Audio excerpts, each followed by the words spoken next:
Lowari route میں سنو چین کے استعمال کو یقینی بنائیں۔ گاڑی کے ٹائر اچھی حالت میں ہو، سنو چین کے استعمال کو یقینی بنائیں۔ کسی بھی گاڑی کو بغیر ٹائر چین اشیرت سے آگے جانے کی اجازت نہیں دی جائے گی۔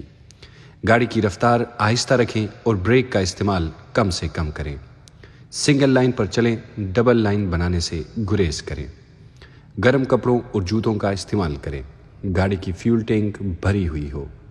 کھانے پینے کی اشیاء ہمراہ رکھیں۔ رات کے وقت سفر سے گریز کریں۔ ذرا سی احتیاط زندگی کی ضمانت۔ شدید برف باری کے دوران اگر آپ کی گاڑی چلنے کے قابل نہ رہے تو یاد رکھیں، گاڑی کے شیشے بند ہونے اور انجن چلتے رہنے کی وجہ سے کاربن مونو آکسائڈ گیس بننے کا خطرہ پیدا ہو جاتا ہے، اور یہ ایسی گیس ہے جس کی بو نہیں ہوتی اور اس کا آسانی سے پتہ نہیں لگایا جا سکتا، جو کہ جان لیوا ثابت ہو سکتی ہے۔ ایسی صورت میں اگر گاڑی کا انجن چل رہا ہو تو گاڑی کا شیشہ ہلکا سا کھلا رہنے دیں۔ سائلنسر پائپ پر برف جمنے مت دیں۔ شعبہ اطلاعات و تعلقات عامہ، لوئر چترال پولیس۔